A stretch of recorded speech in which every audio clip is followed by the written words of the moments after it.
and Lauren are my regular partners on this, but we're also Wednesdays, we're introducing different school members. So this week we do have Christopher Ramsey on from the school community. I believe he's in Arizona. But morning, everyone. Morning. Good Good morning. morning.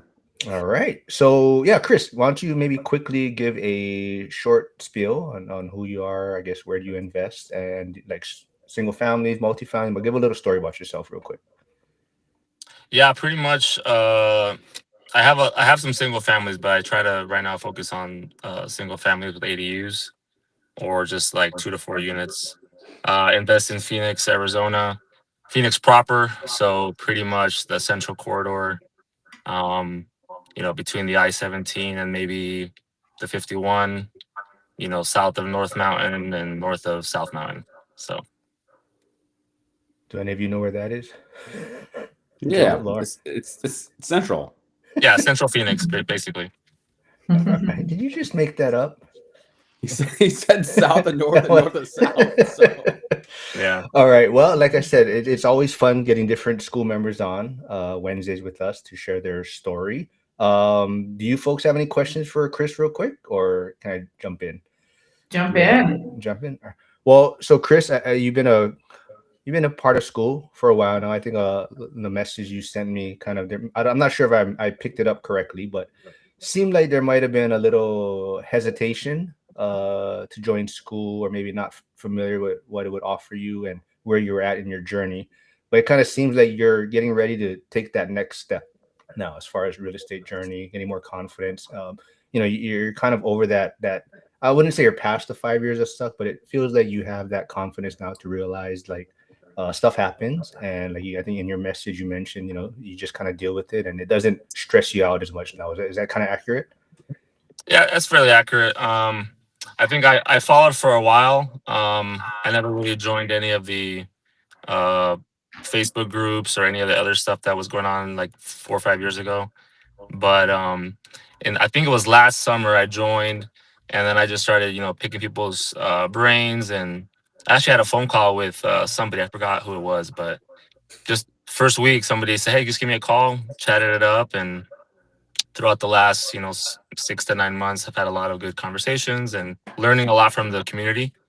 So I already had some investments, and so it's made taking the next step, like growing as an investor, a lot more um, palatable and possible. So I've been trying to gear up for that. So right now I'm probably gonna try to go for one or two this year if I'm able to find a good deal and just go with it. But in no rush.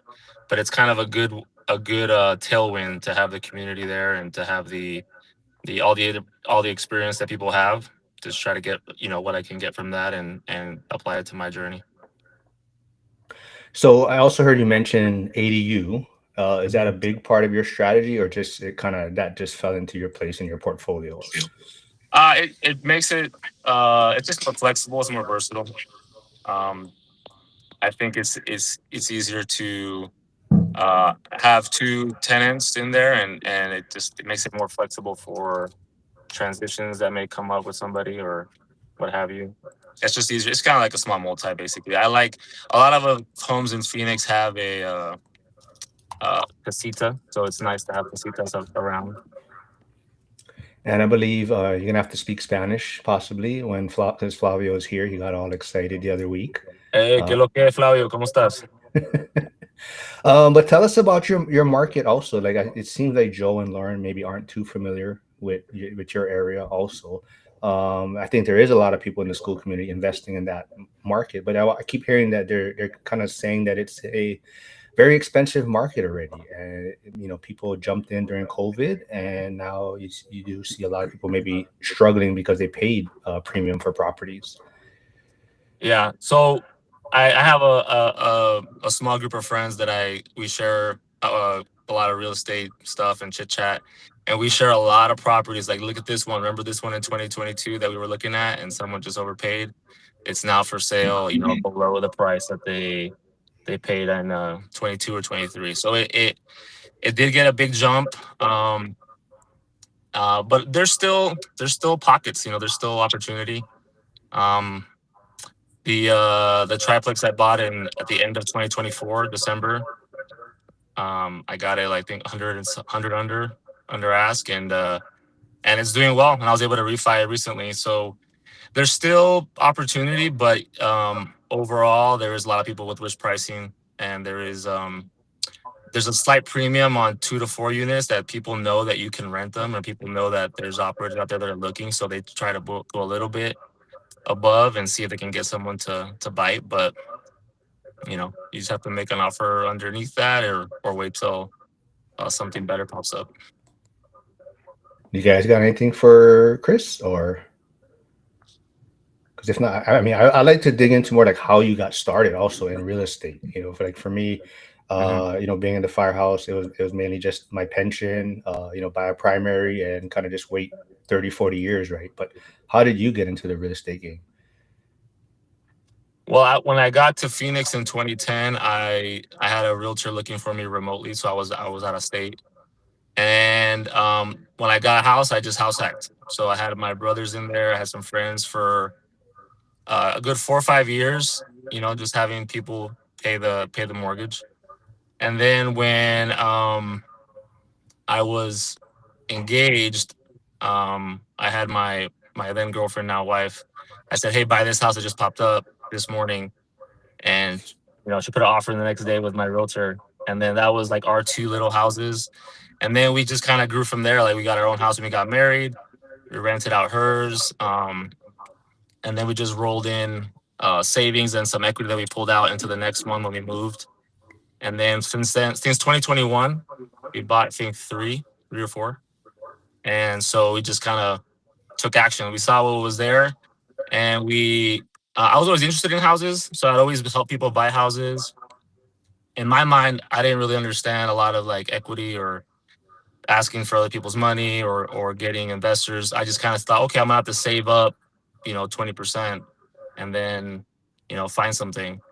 So I'm always interested in real estate, learning my neighborhoods, my market. It's pretty much where I drive around, where I teach or where I coach, or where I used to like coach CrossFit, or I used to go out with friends. It's kind of, I stay in my area. I didn't really think about going out of state or very far. So it kind of, all the kind of build up to learning about my real estate market took off in 2021, and then has just been growing from there.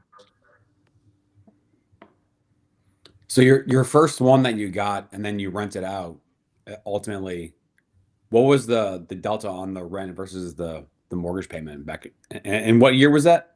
Yeah, when I moved here in 2010, so I got a house in 2011, and the delta was about $400 or $500.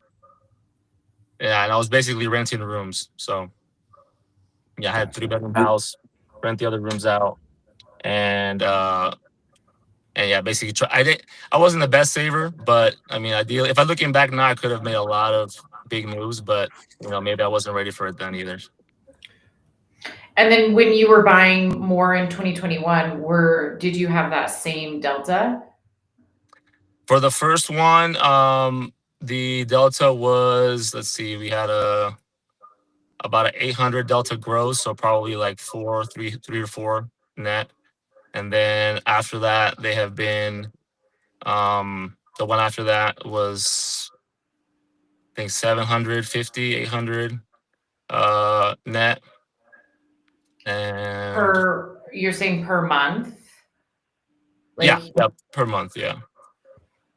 So we sold the primary, made it a rental, and then used some savings and equity, bought a rental, a 2-1, and I like to buy historic adjacent. So we have a lot of historic neighborhoods in Phoenix, and they have like a good character, a good vibe. They have a lot of private ownership. They have a lot of established residents and families and different retail and dining.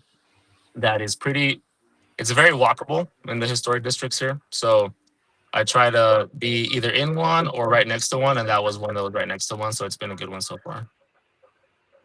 Interesting. I didn't know that Phoenix had historic neighborhoods. Hey, we are. Yeah, we were established on Valentine's Day, 1912, and some homes predate that. So it's crazy. Really? Wow. Yeah. Wow, I would have never Yeah. thought that. I want to know more too, though. Like, how did you know or think about house hacking or renting rooms in the beginning part of your journey? Like I said, I've never heard of that until like probably the past 5 years, Yeah. I guess. Honestly, just necessity. Like I was like, oh, this is tight, you know. So I was in grad school and we had a fixed income, and basically it was we scraped by with nothing. So after I got out of there, I was like, all right, we're in this house, and I'm like, this is crazy. My mortgage is $1,000. I need to get somebody to help me pay this. So it was just a necessity, really. And I think that's that. In that time frame of my life, I had a big well, I would take in a lot of Dave Ramsey content. So that might have explained why I didn't really think, okay, how can I parlay this into another property in 2 years with a new loan? You know, I was just like, okay, you know, pay off my stuff, my loans, save up. That was kind of my mentality. What gave you the confidence to buy that first one if you were in grad school, knowing it was going to be tight and just kind of scraping by? I Because I know. think that's where a lot of people, like, they wouldn't have made that move. But now looking back, you're thinking, obviously, that what a time in the market to be able to buy. Yeah. I think that I was naive. You know, I think I was just, I'm moving to a new place, a new state. And I thought, okay, maybe I could just buy a house. But it was 2010. So people, you know, there's still a lot of hurt going on. And the job that I got at my school, they put me in contact with a great realtor, Mary King. And she's like, all right, let's look at homes in your price range. And then she just kind of held my hand, you know, took me along. And so it ended up being about I think if my mortgage was 1,000 something, 1,000 and change, I think I could have rented an apartment at the time for maybe, you know, 850, 900. So there wasn't like a crazy pull either which way either. Go ahead, Joe. I think you had a question. Were you? No, I No, thought no you were question. talking. Oh, okay. No. I mean, I also want to touch. I think you mentioned coaching. Is that? And I'm surprised you haven't told us you're a CrossFit person, because usually CrossFit people tell you. They Yeah. do CrossFit, Yeah. right? Probably because I'm retired. Oh, you're. So what are you coaching then? I coach football and track for high school. I'm Okay. I'm at Old Boys High School, and I've been coaching there since I've been there, so it's been 16 years. Oh, wow. All right. Does that mean that you teach there, or is that like a side job? Yep. I also teach there. Yeah, I teach Spanish. Cool. Cool. So also, you know, does coaching play any role with you in the investing side? Does it help you, I guess, with your maybe being patient? Because I definitely think coaching helps with me trying to be more patient with things. Yeah.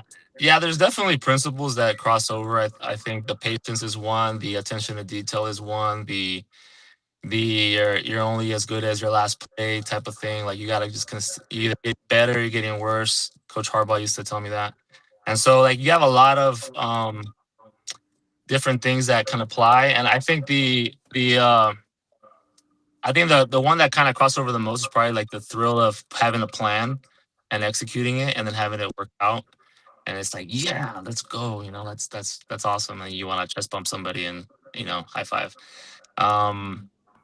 And then also just the and seeing my athletes, like seeing how they can develop. You never really want to judge or limit or put a cap on something or someone before, without like understanding that, hey, they have a lot of potential and they can grow. So same thing with a property or with something, like if it has a lot of great factors and a lot of good upside and it's doable, like it doesn't need a 20% return year one. You're like, let's put some effort into it. Let's buff it out. Let's train it, and then we can reap the benefits in year 5, 6, and on. Did you say Coach Harbaugh? Yeah, Coach Harbaugh. He was a coach of ours in college. So I went to USD. So he was one of our coaches. And he had a lot of isms. Which Harbaugh though? Which? Jim. Bears, right there. Bears quarterback. He was a Bears quarterback, yeah, but he was a Niners coach, so I'm a Niners fan. So he was a Niner. Well, we can stop this right now then if you want, but I'm also gonna throw your Instagram page and your YouTube channel. Is that something you're growing also too? I know. Did Yeah. you link your channel? I know you were thinking about trying to do it, right? Yeah, well, last night I popped on and I said I clicked the studio and they said, oh, you have 24 hours. So I was like, oh, it's not gonna work out. So Okay. I'm not a big live stream YouTube guy. So I'm trying to grow it. That was one of the things that Zuber kept mentioning, and I was like, I feel it. I need to start something. I need to do something.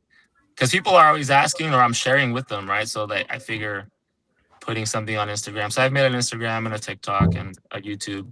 And I have a lot of content in the queue that I need to just throw out there and do it. Just put it out there and just let it be there.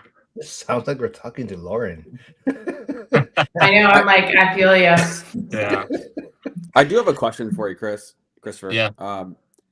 The mindset of an adolescent in high school and introducing some of these real estate and entrepreneur topics and mindsets. I mean, how do you see the school system as it is, and then preparing anyone to be able to get into real estate or run a business? I mean, what's the shortage, or what can be done to help some of the younger generation to be able to embrace these principles?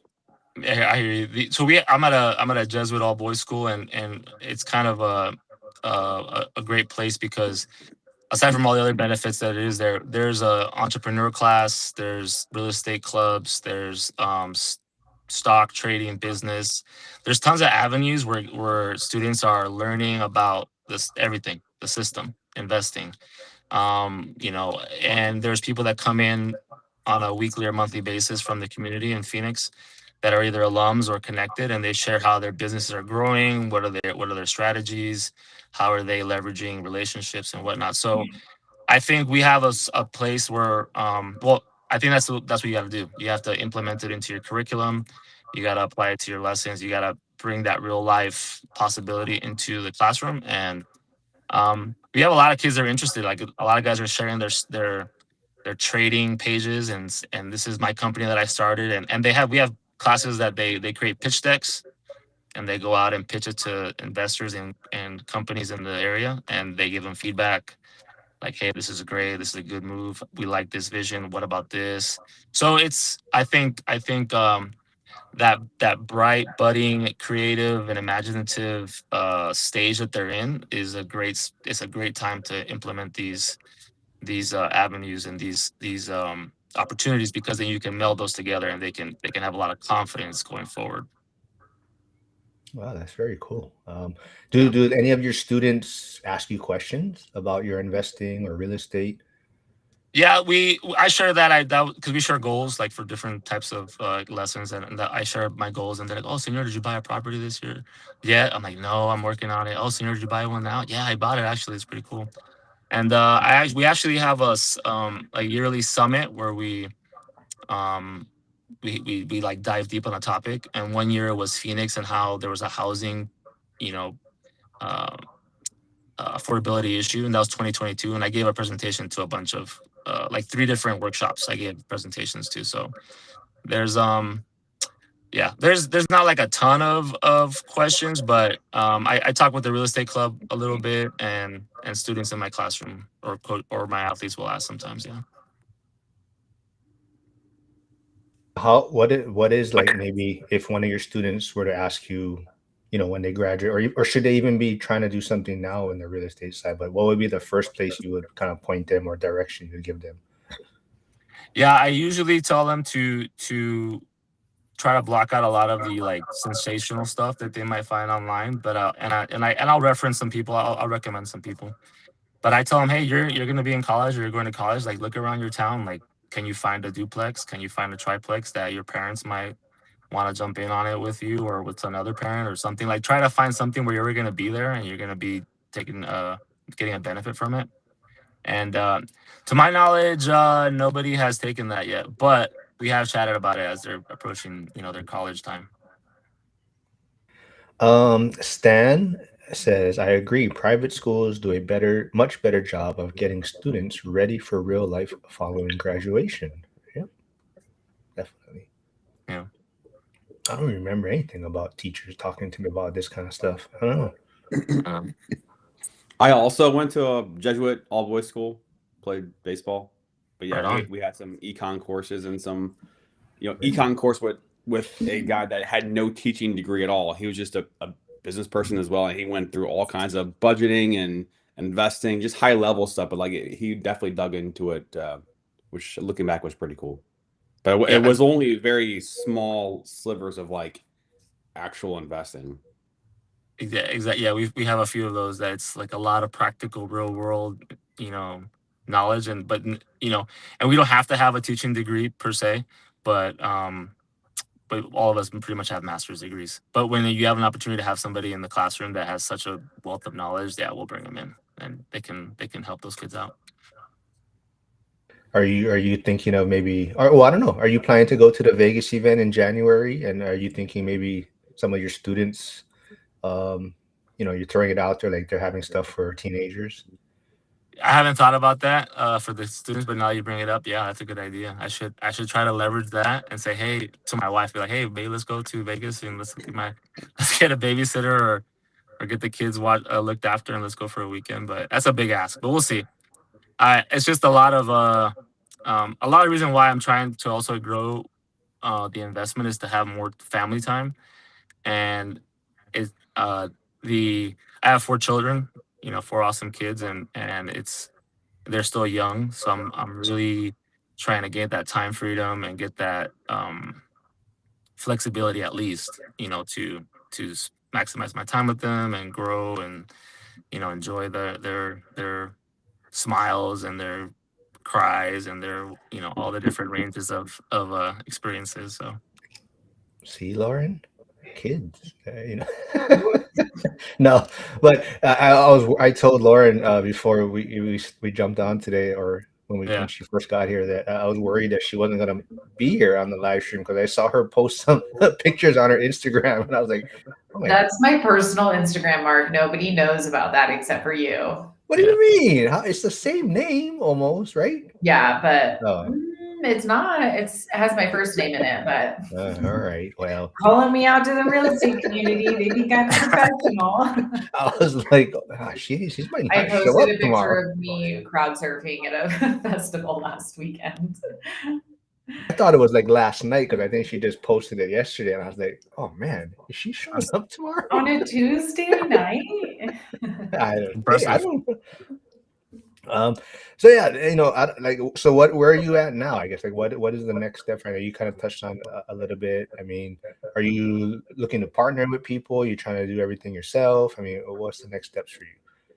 Yeah, so mostly I've been doing a lot myself, but I'm open to creating some partnerships. Like I think I've offered some, but they didn't take. As far as I find a deal, I'll manage it, I'll run it, I'll do expenses, and someone will take over the down payment part and the locking it down part as far as financially.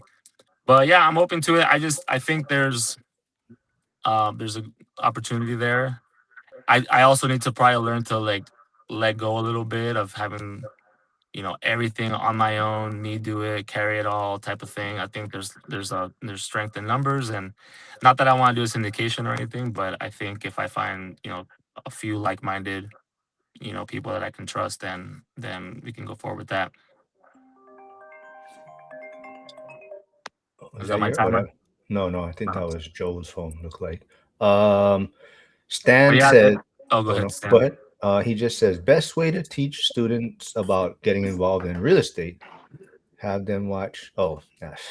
I thought it was an important comment because Joe said love it, so I thought it was yeah. I mean, I think it's a great idea. Watch the podcast. No big deal. Yeah. You put it on the bottom there. So yeah, now watch the podcast. Set me up, man. I didn't read it. That's why I only saw the beginning part of it. Yeah. What position did you play? I didn't even get to. I don't. We have a whole football team. I played tight end, and so basically I was a receiver in high school that was not as fast. It was not as fast for college, so I became a tight end. It was fun. Best position in my opinion outside of being a quarterback. Really? Why do you say that? Because you get to hit, a lot more. You get to block down on some big linemen, get up on the linebackers, get up to the second level and catch passes, and so you're kind of more of a hybrid. You do a lot of motions. It's more it's very cerebral because you're in the thick of it. So it's fun. That's what I coach too for football. Nice. Any questions, Joel, Lauren? So you had mentioned what my plans are. So I'm also I want to get my number, get my my retire make work optional number, and I think from what I'm looking at 3 to 4 more multis that so right now the one that I have is net like 1100, so it's a pretty good one. So if I can get like 3 or 4 more like that, then it can make a lot of possibilities. So I've really changed from looking at single family homes. I still look on like PropWire or different avenues to try to see where's there a low equity, low interest rate property, and I'll try to reach out and cold call or message them or email them to see if they're open to to making a deal somehow. But as far if as long as outside of assuming a low or taking over a low interest single family home, it's just here in Phoenix, it's not a cash flow play. It's more of a I'm gonna get this property and wait, break even for however many years. So yeah, the 2 to 4 space is good. And I don't know if Joel or Lauren, if you guys do like a commercial, but recently, some of those 5 to 10, 12 unit, and listening to Cody, with you, Mark, and him on his own channel, I'm like, okay, like would that be something? But then I think about, all right, dude, you know your market, your type of property, you've done it for, since 2016. So part of me is like, stay in your lane, grow it, be an expert. And the other part of me is, hey, like get this new power up, get this new skill. So I don't know. What do you guys think about that? I think those are 2 of the same, in my opinion. A 2 to 4, like a duplex quad, to me is the same as 8 units. Like it's just the number. And I see it as like you're consolidated. Like you have either way, you're going to maybe have 2, 4, 8 units, but in this instance, they're all in one location. And so if you're confident in your market and choosing where you invest in, like choosing the right location, I would say it's the same exact skills. So I would say there's no reason not to. Gotcha. Yeah, I'm with you on that. Part of me, I think, is the financing and all the other stuff that's a little bit different that I've never done. So that's part of the I think the financing is easier when you get into commercial, because when you're in that 2 to 4, they're taking into account more of your income and you as a person, versus in commercial, they're looking at the property and does this property pay for itself? Does it make sense financially? So I would say commercial in a lot of ways is easier than those smaller units. There's one more thing I'll add on to that, if that's okay. Having additional cash and reserves is going to be really important on the financing part, because I see a lot once you get into the 5 units and above, DSCR versus the 2 to 4. You've got people wanting to be able to do a 30-year fixed DSCR, and if you're matching 4 unit to a 5 unit or 6 unit above, the rates are going to be higher on a DSCR for 5 units and above. However, there are banking opportunities, private lenders, private syndicates. I mean, there are lending options where you can get rates, in the low 6s on a 7-year arm or a 5-year arm or a 5-year balloon. So the more cash you have into the deal, the more options you're going to have to be able to get really lower rates. So it's just one extra piece of the puzzle.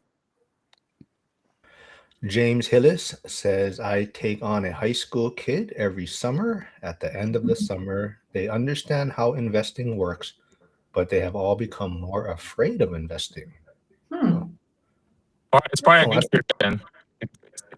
What was that? Try say you cut out, Chris. Oh, your audio is going in and out right now.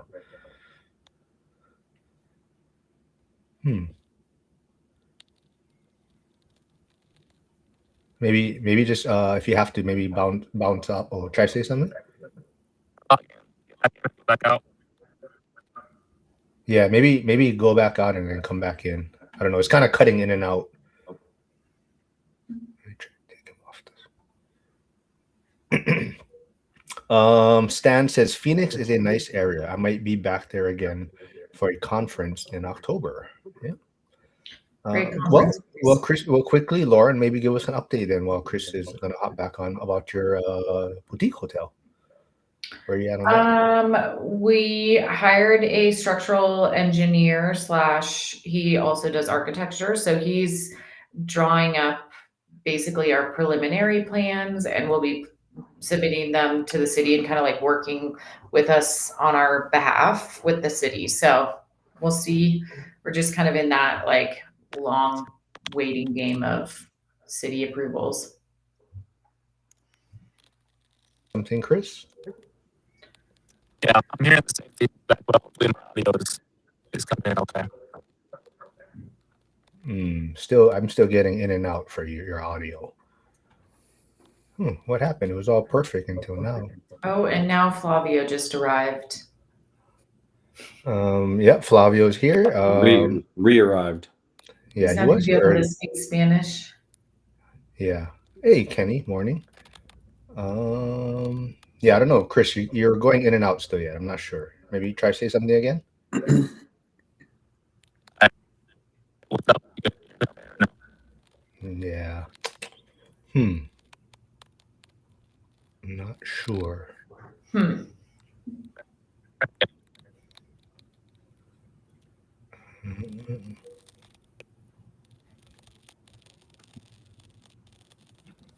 You guys are hearing it too, right? Yeah. Yeah. Okay. All right. So I don't know, Lauren. You can update us since that on the structural engineer on your boutique hotel, and then where you Yeah, at? so that we're just working on the permitting process, or like even pre-permitting process. So when I spoke to the structural engineer, he said he thought it would be like a year-long process of getting approval, working with doing the preliminary drawing, getting approvals, permits, exemptions for parking, all that stuff. So he's working on it, and hopefully he'll have some like preliminary drawings soon, and then take that to the city 1 year. Holy. So, but till we like are actually able to build. But you are renting it out now, right? Or no? Yeah, we Okay. have 5 units on there already, but we'll be breaking ground hopefully in a year. He seemed to think it would take that long because of the exemptions that we're asking for. Dang. So I don't know. We'll see. That seems like a long time to me, but The bowling alley still a go? yeah, we're still moving ahead with it. Cool. Well, I don't know. Hopefully Chris tries to jump back on. But Joe, you got any update on rates or what the market's doing right now? Well, bonds are down, oil's down from stuff from last night. I haven't checked it in a couple hours, but yeah. I mean, my biggest thing that is frustrating is that September of 2024, right when the Fed announced a rate cut, the 10-year Treasury was down to like 3.6. Again, right before the 2024 election, and just the 10-year hasn't gotten back down to that level since then. And that's really, I think, where we want to get to, or I think where we need to be, because people are hurting across, just in general, people are hurting from a cost of living, expenses, saving money, job, income standpoint. You know, the majority of people are hurting. So, and businesses are not investing. Businesses are, only a small sector of businesses are actually growing right now. So I think the whole economy needs lower rates, but I don't know. We'll see. Chris, you there? Can you try to say something? Yeah, I think I'm back because I'm not getting any of the feedback I was getting earlier. Yep, you're all good, man. Yeah, I think Josh said, yeah, he just needs to drive a bit and find the sweet spots. I think I that's what did, he yeah. did. Right? Like, I got a shade spot. So if you're from Arizona, you know about shade spots. You will go out of your way to find a nice big tree. So I found a better shade spot, and I think it's a better signal spot too. So so where are you? Where would you say you're at in the 5 years of Suck? I mean, do you count your journey starting from when you actually bought the house at, or do you start? Are you looking more no, recently? I count it from when we started renting for the first time, which was 2017. So early 2017, we rented out. Well, I take the experience that I got from before, like I count that, but I wasn't really in that investor mode. When we started renting out a whole property and I wasn't part of it, that was 2017.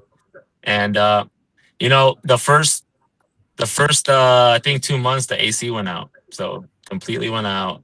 And we were getting married, so there was no money, there was no reserve. So it was pretty much like, how am I gonna figure it out? It's like, all right, call AC companies and got the best deal, and it ended up being like, I think like $200 a month financed, and just got it done, just figured it out. And so I think that's when I counted, but the managing multiple properties and like really putting on the investor hat and the operator hat, probably 2022, 2021. So I'm still in the first 5 years, yeah. Yeah, I think you're like you said, the AC went out, right away. I think In the summer. yeah, In the summer. everyone's been there, and like you said, there was no reserves, or and people just. I think that's what separates a lot of the investors that continue on. Right, they kind of just have to figure it out. I mean, I know, like Cody talks about it, even Lumberjack talks about it. Like they put stuff on credit cards. I mean, they wouldn't recommend doing that, but at that time, that's what they needed to do to get to the next step, right? And it's just kind of figuring things out. So, I mean, what advice could you give someone on the fence about getting into real estate and about the journey? And 'cause social media makes it sound so passive and it's so easy. But what advice would you give someone kind of thinking about getting into real estate? Yeah, I would say that it's definitely doable, and it's very figure outable. And if you just are consistent with it and patient and have a little trust in yourself and a little optimism, then it's doable for sure. It's just getting started, and you learn a lot more than you could ever imagine doing it than you could learning about it on a video or talking to somebody, and you'll find out how much more resilience and capability you have than before. So I would say that would be the thing. It's just like if you take on a new job, or like when you have kids, like you're never ready for kids. Like you're never ready, with enough finances, with enough sleep or whatever. It's always like, just figure it out, you know. And that's kind of how it is. So I think for someone trying to get into it, I would say kind of block out the crazy noise and just trust that you will have the resolve and the capability to start and then continue to grow. Hyder says, he's in Phoenix today, before going to Bullhead to work. Yeah, he was. I saw him on a different chat that he was gonna be here, but I guess Bullhead's far. Yeah, so I can't get out to Bullhead today. Another thing I want to kind of touch on is the fact that, like you said, you kind of figure outable. I don't know if that what you said. Yeah, you just got to kind of figure things out. And I don't know what your end goal is, and that's kind of something I think decides on how big of a portfolio you want. And I'm not sure if you saw Coach Carson's video recently. He's talking about not following these certain gurus like Grant Cardone talking about certain things, and Cody Sanchez, but are you looking for things to, like, I think he presented it in a great way where things should be passive enough. I mean, that's I think Yep. a lot of people's goals, right? So did you check out that video? I did, yeah. I would agree. So that the end goal is to have enough properties that that I could, cover, with ease a lot of our family expenses, bless some people with help if they need it, help out with college, you know, eventually, when my kids are of age, we can transfer one or do something to that effect, so they can have housing and start off on better footing than I did. That's kind of the goal is for my wife and I to have ease of and flexibility of travel and doing stuff to kind of grow with the fam and have good memories and yeah, and have options. That's pretty much it. I'm not trying to grow to a crazy big size. I do have a side quest or a side goal of which started, I think, late last year, actually early this year. The ideas of because a lot of times I come into contact with people that or hear of people that need housing, and I want to help, and I don't have like the resources yet to help with either a unit at like a super low rate, because a lot of it's still kind of growing. So I'm not in when I get to the harvester stage, I guess I could, you know, harvest one off and do that. But starting a like a nonprofit or a 501c3 or something to where its main goal is to help single moms find like housing that's not like an apartment complex or the projects or a very dense area, but more of a neighborhood area, just to kind of have a quote unquote typical housing. So that would be something that would be separate from me as far as like business stuff, but it would be self-sufficient with donations, raising money. Maybe somebody wants to sell or finance a house that is kind of a problem for them, but I could manage it and they can get a check and we can give someone housing. So that type of thing. So that's a side quest down the road. Yeah, very cool. I think that's the one thing, right? People want to get to a certain point so they can try these passion projects. I know Hyder has something, the safe streets that he's trying to work on also. But Hyder does say, I officially became a real estate investor when I put 5K into a REIT. This was from a recommendation very early in my education and investing journey, late 2020, early 2021. I did not consider the exit, and now I am stuck with them not paying nearly as much or as often as they used to with distributions. But I truly became a real estate investor 2 years ago with the purchase of the fiveplex with the Knights of Gary LLC. Yes, so he is. Yeah, he partnered up with Millennial Mike and a few other investors, and they have a fiveplex in Gary, Indiana, which hopefully is not the new home for the Chicago Bears, but we shall see. Shall see. Shout Isn't it out a to done deal? just don't put that in your mouth. Janelle says, shout out to Joel for connecting me with a commercial lender. Had my first meeting Monday and got a ton of valuable information. By the way, good morning from Cali. Yeah. So what was that? What was that all about? A commercial? Just Yeah, I mean, I've got a pool of different investors that I basically broker out to. So this is one that they've got a lot of good options. So Nice. So when I had the crazy audio issues, Joel, you were talking about the DSCR. So right now I have some DSCRs, and that has been a great loan to have. And they've used a lot of the reserves, mostly from like a lot of the retirement accounts or different other accounts that I have that they can kind of take 70% or 60% of whatever. Were you saying that for commercial, would they be able to use the same accounts, or does it have to be in like a more liquid account? well, I'm talking more down payment specifically. Oh, So let's just say 25% down, apples to apples, 25% down.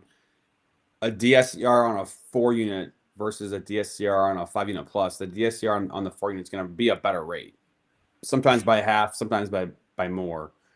And then as you start to get into having more of a down payment, 30%, 35%, 40%, especially 30%, you're going to have a lot more options available in terms of better rates. Okay, so yeah, so increase it by about 10%, the down payment. Okay. I'm not sure if James is mocking me or he hasn't, but he says the Gary Bears. Yeah. So James, I'm not sure. Yeah, so they're Indiana is trying to have the Chicago or the Bears move there. They're offering them this great package, stadium, and all this type of stuff, and we shall see what happens. Hey, Ike Hobbs is tuning in. Says I will get a change of confidence if I got a different hairstyle like these people. Yeah. What? I guess Ike is bald also, like myself. So Oh. you guys have some nice hair. Joel styles his hair and everything, and so. Let's What does see. Lauren do with her hair? Well, Nothing. Hyder said it was on point. What was it, last week or was that 2 weeks Oh ago? yeah, he did say that last week.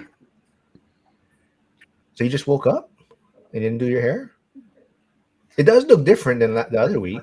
I think the other week I had actually done it. Yeah, when he said it was on point.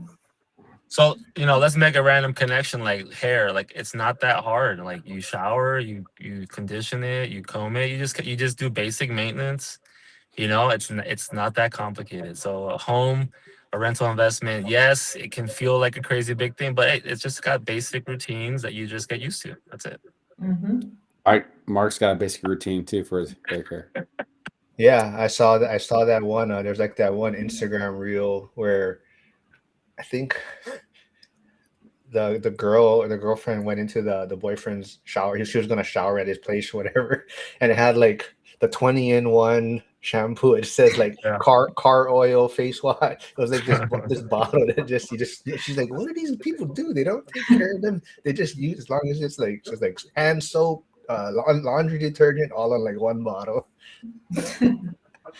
That's what your shower looks like, Mark. Pretty much, whatever 2-in-1, 3-in-1, or whatever. Mm-hmm.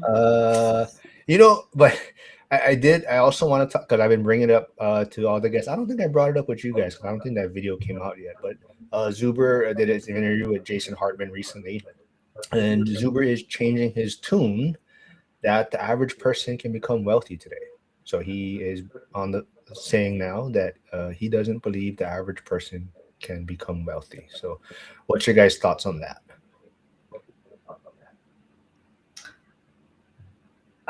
No, I think we did talk about this last week. Okay, well, Chris, then maybe you can. First, do you think the average person, maybe 30 years ago, could the average person become wealthy? And now today, do you feel the same way, or does it change? Yeah. Do you think the average person become Yeah, wealthy? I think this is just to bring some coach mindset. Like, if you get 1% better every day, then you're gonna be above average. You're gonna get wealthy. If you can get better every day, like be better than you were yesterday, even by the smallest margins, you're gonna get wealthy. I think if you're gonna just stay stagnant, then no. Because even looking at myself, like I haven't had like this meteoric thing, but it's like there's always little, a nice incline of either abilities, skills, relationships, my own personal like finances, as far as like saving better, being a better steward. So there's if you can do that and get 1% better every day, you're gonna be wealthy. But staying average and staying at zero, no. And then I saw his financial news this morning, which it made me think about that on the way in. I was on the way on my drive. It said that the biggest group now is upper middle class or something like that. Like the middle class is shrinking. So, and then I thought, okay, so is the new average in general upper middle class? So then we got to get out of the upper middle class, I guess, right? To continue to stay on that trend. It just made me think today as I was driving in. Yeah, I think I shared something. Jaspreet Singh also had a post on Instagram, and it was kind of like the worst place to be is in the middle class, right? Like you're working to pay taxes. You're not, you're paying to support the people below you a little bit. You're not wealthy enough to get these other. So it's like that's like the worst place to be. So you got to figure out how to get into hopefully the upper is where you want to go, and you don't want to go down, right? But hopefully your vision is to go up. And one thing Cody always says is does it move the ball down the field, right? That's his one thing, right? Yep. He's, like you're saying, 1% better, but his thing is always, does it move the ball closer to the goal, or Yeah, I closer think I to the might. goal, I think I might have commented on that video, or was one of the videos I commented. 3 yards, man. 3 yards of play, and you got a first down, and you're not gonna get stopped. So Stan says 20-in-1 shampoo also works as engine oil in a pinch. All Nighter Hider says, I want to stand under Chris's hair like it's a tropical waterfall. Janelle says, I agree with Chris, on the fence about dabbling into small commercial. I know turnover is higher, but it's time I step out of my comfort zone and scale. yeah, Janelle. I'm on the fence, but I'm not really about the occupancy. I don't know if it's because I'm a teacher or a coach, or I have a lot of personal, I guess, skills, interpersonal skills. But I've had a pretty good run with getting occupancy. I don't have any vacancy. I try to compete with myself and see how well and how quickly I can get a unit filled. I think 17 days is the most I've taken from list to lease signing. But I do think that the triplex I recently had the last year, kind of stabilizing, I got whole new tenants and got it updated, has given me confidence for that to get into that 5 to 8, because 5 to 8, is, like Lauren was saying, is pretty similar to a 2 to 4. So I would say that for me the biggest one is probably just getting the financing down. Heck, Lauren just does boutique hotels and equestrian farms, and she just like jumps into stuff. Lauren, have you ever considered the equestrian scene in Phoenix area? It's very diverse. There's a lot of good clientele too. Oh, no, I haven't. I didn't know it was an equestrian area. There's lots of areas, yeah. New River, Carefree, Cave Creek, a lot of the northern areas, like 3, 4, 5, 6, up to 40-acre properties.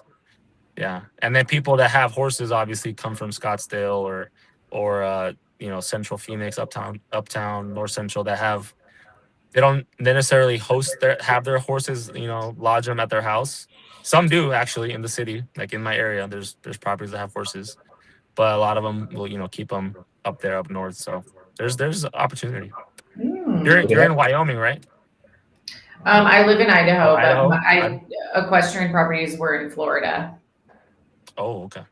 Yeah. Do they have turtle issues too there, or what was it, tortoise, right? That's in Florida. Yeah, right? there's probably other wildlife issues here. I mean, when they're babies, the hawks and the owls can get them here, but once they get big, like I actually had I was with like a buddy of mine that has a branch, and they had a 2 tortoises, or 2 massive things. They were probably like 200 pounds each. Crazy big. Phoenix is interesting. My mom recently was talking about the retirement community, because my aunt and uncle did a lot of house flipping in like Sun City West, kind of like those retirement areas. And they've done really well for themselves. And now they do like seasonal rentals there. And so I just find Phoenix interesting, because you're like, there's equestrian, there's multifamily, there's historic neighborhoods, there's retirement neighborhoods. Yeah. It seems so diverse. Yeah, because we're a state of people that came, even though it's an area that's been one of the longest established or habited areas in the country. About 3,000 years, I think, going way back to like the Native Americans. The people that came here brought their culture, brought their character, their homes, their stuff here. So you have a lot of areas that look like different parts of the country. Like there's a historic neighborhood that looks like Pasadena. Like you swear you're in the middle of Pasadena. Wow. Like palm tree lined streets, nice sidewalks, the different period, Spanish, colonial, all kinds of different homes. There's a lot of different, and then you have the burbs. If you go, expand the Phoenix Metro, you have a lot of through the 80s, 90s, and early 2000 builds. Do you ever worry, like, so like in Florida, I'm always worried about the hurricanes. Is there anything in Phoenix, like nature wise, that you worry about? Do you have like heavy rains or droughts or running out of water? I don't know. Yeah, the water. I mean, I think the water is, I'm not gonna worry about it. So I'm not gonna try to understand it all. If the water becomes so bad, we'll just go somewhere else. Mhm. But the only natural catastrophe that is worrisome, it would probably be if like we get a lot of monsoons and the damage becomes intense. But there's no earthquakes, no obviously no hurricanes. But we do get some pretty intense storms from time to time, but that's about it. Is it easy to get insurance there? Yep. Yeah. Yeah, that in the times that I've looked at a state, Oklahoma is one state that I've looked at because I have family there, my in-laws, and I did notice that their insurance costs are bananas. So the homes may be like, oh yeah, 200, 215, but the insurance is like 4 times as much as I pay a month here. So every month. So it's yeah, we have good insurance costs. At least I do. I've shopped it around and the rates have been pretty good. No crazy increases. The property taxes I mentioned being historic or historic adjacent, they tend to be a little bit lower, especially because they're older homes. I've noticed that homes that are either new build or a little larger or completely remodeled, they have like if my insurance a year is like 1,200 or 1,300, theirs is like 5 or 6. So I've seen that kind of spread, but overall the costs are pretty low. So Joel Lauren, like I said, maybe we did touch on it last week, but Hyder's changing the question just a little bit. He says, Okay. has the wait, oh no, that's not his question. Was that his question? Oh, new question. About the Gators in Louisiana. No, not yet. Hyder said, is it easier to go from average to above average now versus decades ago? What I considered a prerequisite to getting wealthy. I, in a way, think that it's easier now in that you have more access to information. Like, I can't imagine being in like the 60s or 70s or 80s or 90s or, any other decade where you didn't have access to the internet, YouTube. I think it was just harder to get information. So now I feel like you can build a community online and meet people and have mentors and have that give you confidence to jump in and get started. So I would say it's kind of easier now, but then at the same time, it always seems harder when you're in it and doing it. So it's easy to romanticize the past and say like, oh, it was easier then, but I don't know if it's ever easier. I mean, maybe you could look at the cost of living versus like your earned income and say, well, you had more disposable income. So it was easier then. But I mean, speaking from a female's perspective, for me, obviously, I wouldn't have even had access to credit until the late 80s. So I wouldn't have even been able to do what I'm doing in any other time period. Good What point. you want to add to that? Yeah. Well, yeah. I mean, it depends on what we're talking about too, and who we're talking about. So if you're just starting now, let's just say you're 38, 32, 28, and like you're just now starting to save money and like think about investing. Like, what are you gonna invest in? Are we at the top of the market before a crash or a pullback? When the stock market in 2016, the S&P 500 was like 200. I remember the day of the election in 2016, like there was a big sell-off in futures overnight from like 212 down to like 190, and then the next morning like just like skyrocketed. So like in 2016, the S&P was 200, and now it's it hit 700. I mean, it's tripled in 10 years. So if I'm just now and starting to invest, like, okay, what am I going to invest in? Is it going to grow at 10% a year, or is it going to be flatlining for 10 years? Same thing with real estate before pre-COVID versus post-COVID. I mean, if you bought houses in 2023 or 2024, you're probably flat or maybe even underwater on your house purchase if it's your first couple ones. If you bought pre-COVID, you're probably doing great. So I just think it depends on what we're talking about and the time frame. So people that are just getting in now, I mean, it's hard to imagine what's possible. I'll add that the action component is the most important component, is just taking action and taking step after step after step. I think the taking action in the right direction, whether it was 1995 or 2005 or 2015, if you're just continuously going, I think that it is easier now. But you still have to take action. Like you just having the information or the ability or the access or the resources is great, but this is like this is a sticking point that I have with either friends or colleagues or one friend in particular. I've been telling her since 2014, like, or not 2014. I'm sorry, 2018. Like, hey, like you should just get this house. Like even though the prices went crazy in COVID, even after that, I was like, hey, look at this one. This has a good neighborhood. This has XYZ factors, ABC benefits. Let's go.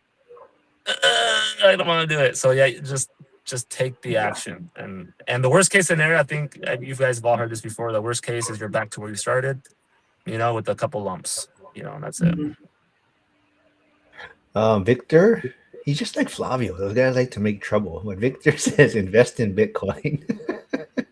Oh, Jason. Oh, yeah. I didn't know Jason was still here, but when we were talking about water and Arizona maybe being concerned about, I was going to say Jason would say just conserve water and drink more beer. That's what Jason would tell you. But he says, what about the hobos or what the sandstorms are called? Yeah, the haboobs. Yeah, the haboobs are crazy. Oh. Man. They're fun. It's like you're in a movie, and there's just a wall of sand coming at you.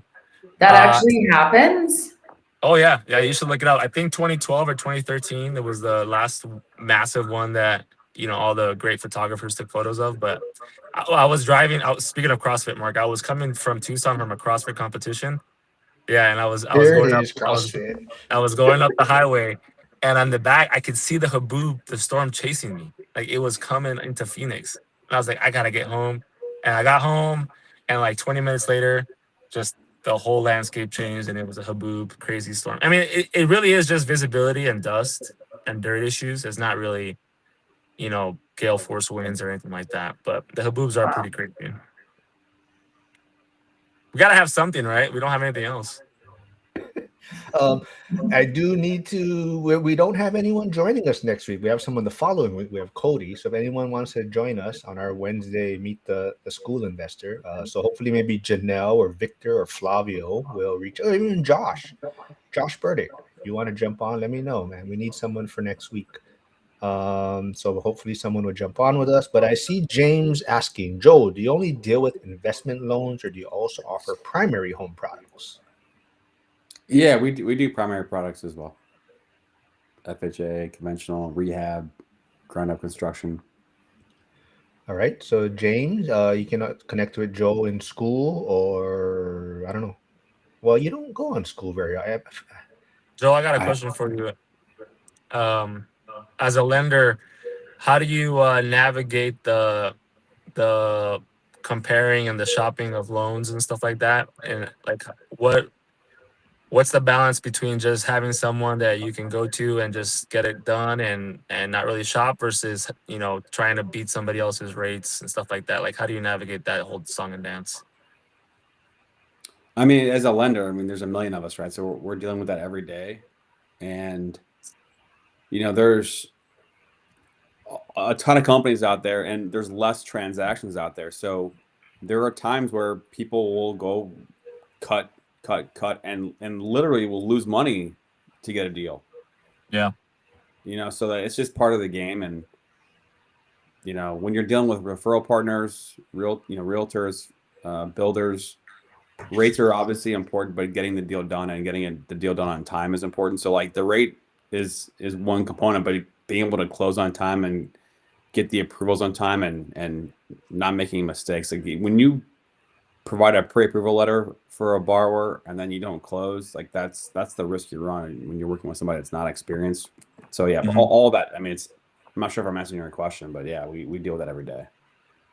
Yeah, you kind of did. Kind of more so just, at what point do you cut down your cost or your rates or whatever to get business versus just sticking to your tried and trues and just sticking to your numbers, and then if it happens, it happens. If it doesn't, it doesn't.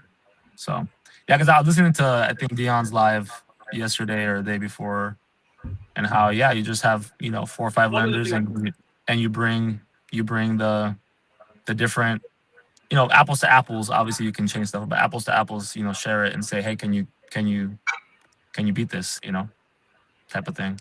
And like how much Yeah, I how mean, much do you like engage in that versus like versus not engaging in that, I guess. well, I work for a big mortgage company called Cross Country Mortgage, right? And I know kind of the Dion's and other groups, they really focus on working with brokers. And we've had our Gotcha. friend Yep. Monica on, she's a broker as well. So, I mean, I as a mortgage lender, I can only cut so much. I mean, Yeah. the company sets the rates, I don't set the rates. So, Have you ever thought uh, of starting your own brokerage or being a broker? He doesn't I, listen, Chris. I Coming have. in with the hard hitting questions. Yeah, Joel, have you ever thought No, about this? it's a good question though, but my business is unique because I'm do business all over the country. So Mm-hmm. working for a brokerage, like not all the brokerages can get licensed in all states or support you in that. Yeah. Whereas when you work for a mortgage company that's licensed in all 50 states, like you've got the back, all the support, all the licensing, all the marketing, all the underwriting. Because when you're working for a broker, you're doing everything yourself, literally everything yourself. So it's when you do a lot of business and you do it in different places, it all nets out the same, in my opinion. Gotcha.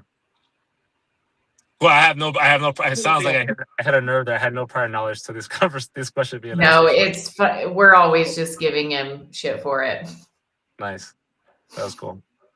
And he always says Monica's his friend, but they fight like cats and dogs on here over this exact Hey, question. iron sharpens iron. A friend is there for a time of need and a time of growth. So yeah. Mhm. No, but I will say that I mean, you might have been at your old mortgage company, but the one you did for me for the Aplex was like a great competitive rate. So, I mean, on par with what I would say brokers are doing. Yep. Yeah. See, No, I've seen that too. That some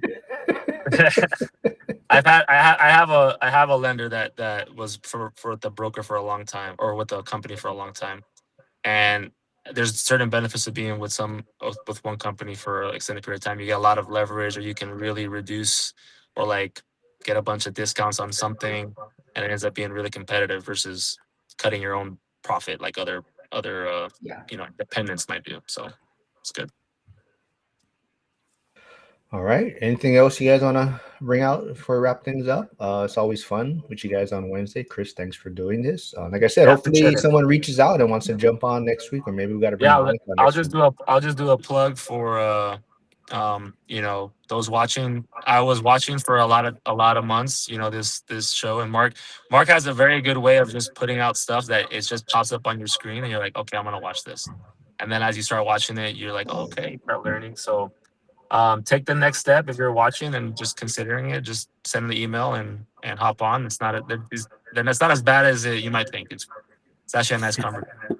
Yeah, it's chill. It's fun. Yeah. So hopefully We're someone so reaches chill. out. Joel, Lauren, anything else you want to share before we wrap things up? Or like I said, I always thank you guys for always doing this on Wednesday. But I have a question for Christopher.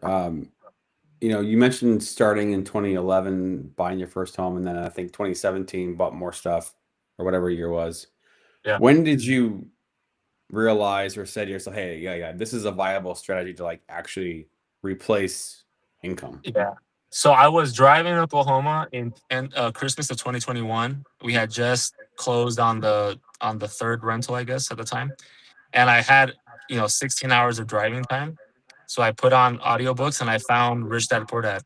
And I listened to the whole thing. And then I listened to Think and Grow Rich, I think, as or part of it. I don't know if I did the whole thing.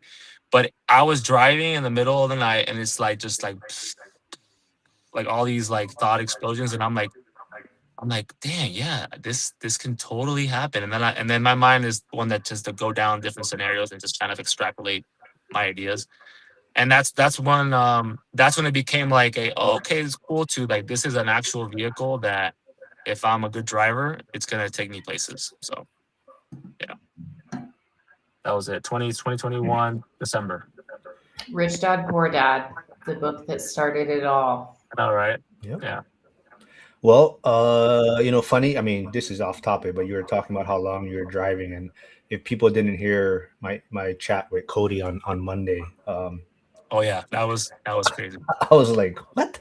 So Joe and Lauren, if you guys didn't hear, Yeah. Cody said he used to drive 6 hours to do the yard or the lawn at one of his units. So, well, 3 hours there and Whoa. 3 hours back to Yeah. save money. Wow. That's the grind though, man. That's the grind. At the time, it made sense. Mhm. Did he have a side piece over there? I Leave it to Well, Joel. Yeah. Well, so that was part of. So he does videos every Tuesday and Thursday, and part of it was he was talking about the beginning of his journey when he was house hacking to get ahead, save money. But now that he looks back on it, you also got to factor in. So even though he was house hacking, he was so far from his units, so it also Mhm. cost him time, right? So you Mhm. got to weigh certain things, right? And so Yeah. but that's what he was saying. He said he would drive 3 hours to do the lawn and like 3 hours back, and it was just wild. I was like, what? It wasn't. Hyder said, we'll wrap it up with this. Hyder said, it wasn't until I believed I could do it that I really started taking action. Part consuming knowledge. Yeah. Yeah. Well, past consuming knowledge, action path. Yeah. Mhm. All right. Well, it's a fun one. Like I said, Chris, hopefully, yeah. Tell everyone, jump on. It's not as bad as they may think. It's not stressful at all. Yeah. It is fun. Like I said, Joel, Lauren. The most stressful part was that it was not Arizona time. It was Pacific time. So I was an hour. Eastern. I thought I had an hour. I thought I had an hour extra because Yeah, where's the burrito you ordered, man? I'm waiting. Yeah, I'm gonna get it right now when I'm Oh. done with this. I thought you ordered it. Yeah. So everyone, I do. Are you guys I always off said school? Eastern. Yeah, I'm on Easter break, so that's why I was able to hop on this Wednesday. Oh, cool. Yeah. So I always put just Eastern, everyone, because that way I don't have to figure out what time zone everyone is in. It's just here. This is it, Eastern, and you figure it out. Yeah, Arizona is interesting. We have 3 different time zones, so. Yeah, that's nuts. But it's been great, guys. Appreciate it, Lauren, Joel. Mark, All right. Yep. Everyone, thanks for Good see everyone on Friday. I'll be back with Emily Lopez Friday. Chris, thanks for doing this. Joel, Lauren, it's always fun catching up. Thanks, everyone.